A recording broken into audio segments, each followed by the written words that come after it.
Good morning, everybody. My name is Luis Raez. I'm a thoracic oncologist. I work in Miami. I'm the president of the Florida Society of Clinical Oncology and medical director of Memorial Cancer Institute. It's a healthcare, it's part of the healthcare system here in South Florida, the public healthcare system, and I am a professor in FIU.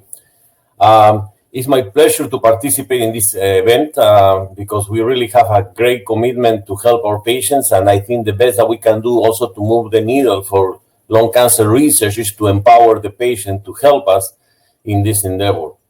I am also have the privilege and the honor to be part of the board of Raez. I think this organization has been amazing and is doing great things for the patients, and with the help of all of you, we can do more.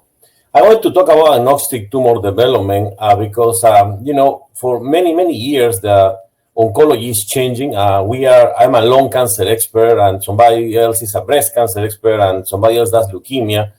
But that was a very arbitrary division of our expertise, and now we are getting a more rational ways to attack cancer with all of these molecular markers, and maybe these divisions are going to disappear because the treatment is not based anymore where the tumor is located. The treatment may be based on which one is the genetic aberration that caused the problem. That's why I want to talk a little bit about agnostic tumor development and touching some of the topics are going to be touched by other speakers. These are my disclosures, and so that's why this was the introduction. Now you're going to see a lot of these articles that I wrote with my good friend, Dr. Santos. We are we're causing a revolution in oncology, focusing now on agnostic tumor therapy more than location of tumors. I want to give you 4 examples, about these agents, and pretty much the first 3 are very relevant for lung cancer. The 4th one, and not anymore. One thing I want to emphasize: a lot of my colleagues, not only that they do other tumors, they say, but these NTRK aberrations are not very common, the red are not very common. Yes, but you always have to remember lung cancer are the major leaks. 230,000 new patients a year in America. So even if we are talking about 1%, 2%, in this slide, we can be covering more than 10,000 lives. So that is why it's very important to find each of these genetic aberrations, because we're talking about a lot of people that if we don't do effort to find it, we will never find it. And I think Jack West already has been very clear about how bad are the statistics about testing, and putting people on target therapy. So, for example, about NTRK inhibitors, we have 2 drugs already approved, larotrectinib and entrectinib, and we are hoping that this drug looks on 195, that is one of the drugs for resistance of larotrectinib, is get approved because we already have patients that are failing larotrectinib because we're already using this agent for 3 years. NTRK fusions, they're very interesting because, these, we call them NTRK. We also call them TRK. We also call them, instead of 1, 2, 3, we call them ABC. But all of these genes are related with pain, thermoregulation, memory, mood, appetite, proprioception. But of course, when these genes develop translocations, fusions between 2 genes, then we have now tumors and we have proliferation. That is why they become targets for us. That the larotrectinib was approved by the group that was led by Dr. Drillon in 2018. At that time, we had to do a huge effort of many institutions because each of us was able to provide a very small number of patients because these are not very common. I remember for this publication, I think I provide 1 or 2 patients, but I had to screen like 300 to find them. But the important thing of this publication is that talking about the revolution of agnostic tumor therapy, it shows how we can kill several different types of tumor with the same agent because the molecular aberration, in this case, NTRK fusion, is present in all of different tumors. For example, in this paper, we have a lot of patients with salivary gland, soft tissue sarcoma, fibrosarcoma in kids. We also have lung cancers, as you can see, 7%. Unfortunately, in real life, it's probably 1% only, and we were hoping that this genetic aberration is more common in lung cancer, but after testing hundreds of patients, each of us, we see this probably around 1%. But the amazing thing is, regardless where the tumor is located, where the tumor is coming from, the response rate is very consistent, as an average of 75%. That is a great response rate for an oral agent that is not very toxic. At that time, we didn't have progression-free survival data that was published later by Dr. Hong. That is around 28 months. 28 months the progression-free survival for this agent.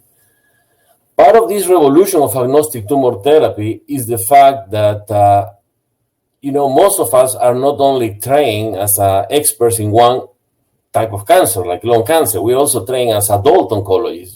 I have never treated a kid because we consider that are totally different careers. However, now, if you can see, this genetic aberration, for example, NTRK, is present in kids and adults. So now the same pill that works for an adult with salivary carcinoma or lung cancer, it may help a kid with infantile fibrosarcoma or congenital nephroma, that are the most common aberrations. So suddenly, an oncologist can be the doctor of a child, of an adult. That's why that differentiation between child and adult is becoming relative, because it doesn't matter the age of the patient. What matters is the genetic aberration. And in the original New England publication, basically, that's what we saw, that pretty much there is a great response, around 75%. Lung cancer tumors and all of these 17 other tumors do respond to this agent, and the quality of life and everything is fine. But then we were very blessed that we have a second agent that works for NTRK fusions, and this is entrectinib. It's already FDA approved, as you know. But the difference with the larotrectinib is that entrectinib also covers or has effect in ROS and maybe ALK fusions. So entrectinib is approved now for TRK and ROS. It's not approved for ALK yet, but at least we have approval for the other two indications. This is the data published originally in ESMO. You can see lung cancers have a response for this agent. So nowadays we're using both agents, larotrectinib or entrectinib, for lung cancer patients with NTRK fusions. One thing I want to emphasize for the patients is that this is the best treatment for an NTRK fusion. So we have to test the patients, find them, and treat them first. We do a lot of second opinions, as Jack was mentioning before, virtually or in person. And one question is, maybe I should give them chemoimmuno first and then reserve the best treatment for later. You don't reserve the best treatment for later, because if you don't give the best treatment first, the patient may not have a second chance. That is why we have to find these genetic aberrations in lung cancer. We have to give the treatment with the target therapy first, and then later, when we run out of options, maybe we can start the chemotherapy or the immunotherapy. Another important thing of these NTRK inhibitors is that they penetrate the brain. So we don't have to send everybody now for brain radiation. We used to send a lot of patients for stereotactic brain radiation when they have 1, 2, or 3 metastases. We don't have to do that, because some of these agents, most of the agents that we're discussing today, when we want to talk later about EGFR, ALK, ROS, they have penetration in the brain, so we can spare the patients for brain. I'm not advocating not to use radiation, so our radiation colleagues don't get scared. I'm only saying we can use them later. We can use later, because we have to give a chance to these agents to treat the patient and to cure the patient, maybe, or to at least take care of this brain metastasis that maybe will come back later when the patient develops resistance. All of these agents are well tolerated. I'm only putting one picture here, one table with entrectinib. For the audience that is not very familiar with this, what you can remember from this table, because, fatigue, everything causes fatigue in lung cancer. Lung cancer causes fatigue, so forget about that, If you want to guess what's a side effect of a cancer drug, you can say fatigue. But for example, this agent causes dysgeusia. Some patients have a little bit of dizziness. And these are side effects that we also have seen some cognitive changes. But you remember at the beginning, I told you these agents are related with many of these areas of the brain. That's why that is not a surprise that they may have cognitive changes. Some patients complain about increased weight. For a cancer doctor, that's great news. We want the patients to put some weight, we want them to be strong, not to lose weight. But they are in general very well tolerated. We don't have to discontinue this agent because of side effects. Finally, the patients develop resistance, and this is a table of resistance. In the first column in the left, you can see inside these fusions, the tumor develops mutations after it's being treated or attacked. And then we have, for example, LOXO 195 in the right, third column from the right. And we hope to rescue patients because the drug has been in development for more than 2 years, and the trial is open. And these are examples of patients with colorectal cancer, lung cancer, sarcoma. These are the resistant mutations that are arising, and how in the picture you can see how the patients are responding to this new treatment. Another exciting area for us are the RET inhibitors, because as selpercatinib, LOXO 292, was recently approved by the FDA, and pralsetinib was approved last week.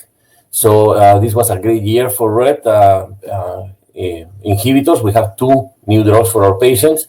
This genetic aberration is present in lung cancer, as you can know, and it's very interesting because it's not only present in lung cancer, but these fusions can be present in all of these cancers that are listed in the slide, like salivary gland tumors, colorectal cancer, even myeloproliferative disorders.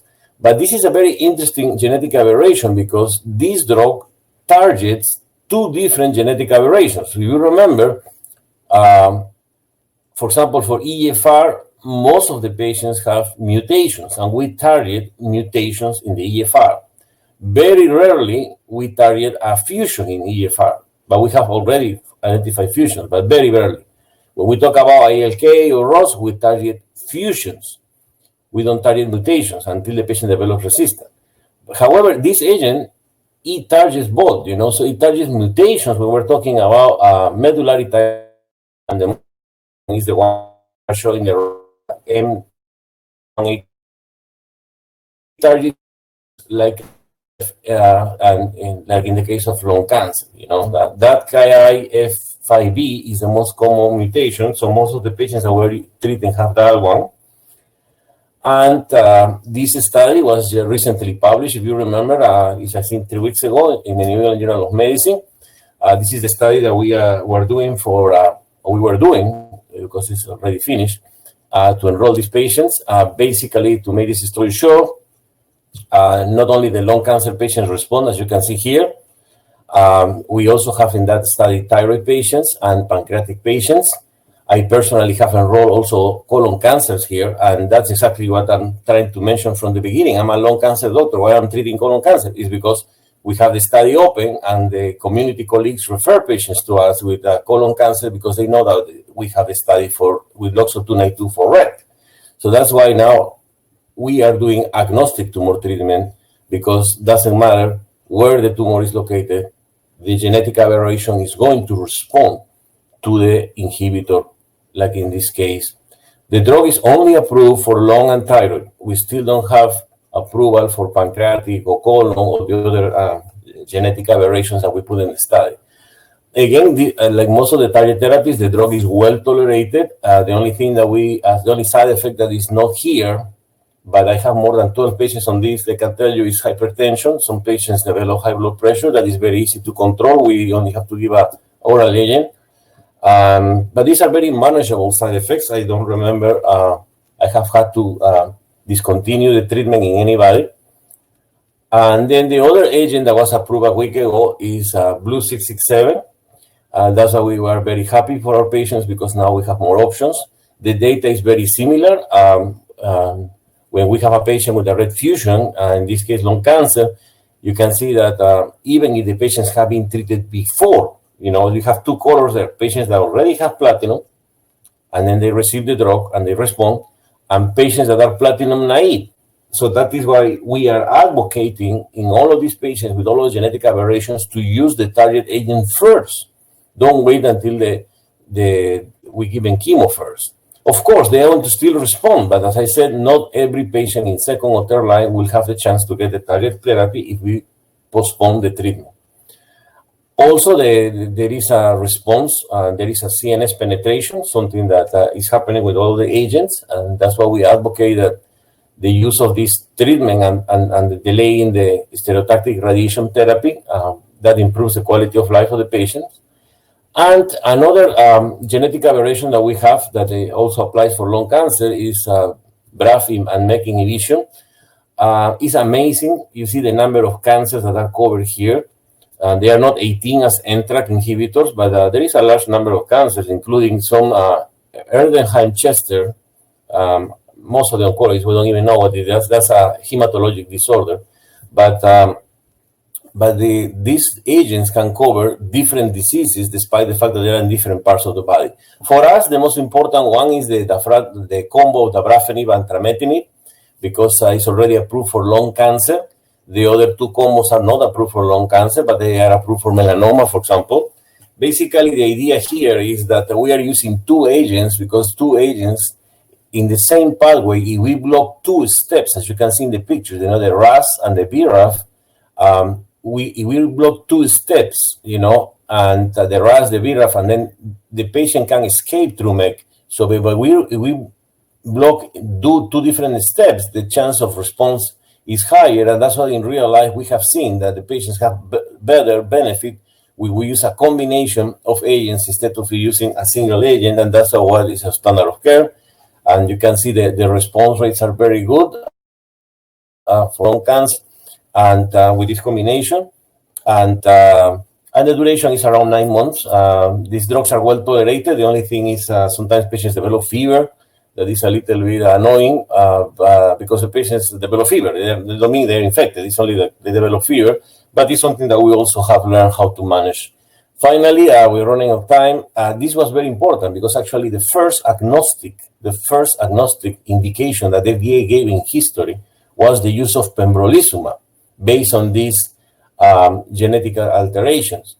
Nowadays, doesn't matter too much for us because lung cancer doctors are using pembrolizumab for everybody, and nivolumab, ipilimumab is already approved also for lung cancer.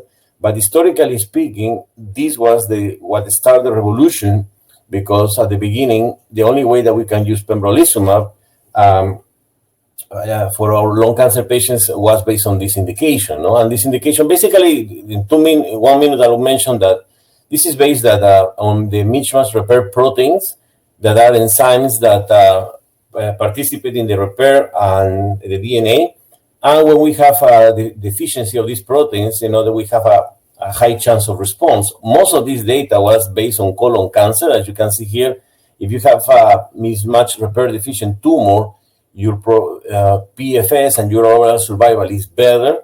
And we learned this from patients with colon cancer. You can see the responses are better if you are deficiency in these enzymes, repair enzymes.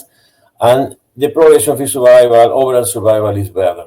But the reason why the FDA approved this for many other tumors is because the fact that we learned that this mechanism of oncogenesis was also present in other tumors, like especially endometrial cancer is probably the one that is benefits the most because they have a highest number probably of mismatch repairs deficiency. And lung cancers, unfortunately, only 1% of our patients we used to benefit from this indication. And nowadays, as I said, because we use pembrolizumab with other indications like PD-L1, and we don't need really all of this data. And this was the data for nivolumab and ipilimumab. Basically, the same thing. If there is MSI high, patients will respond better. But nowadays, we don't need it for lung cancer because we just had our own indication with PD-L1. Thank you very much, and looking forward to answer any questions during the Q&A session.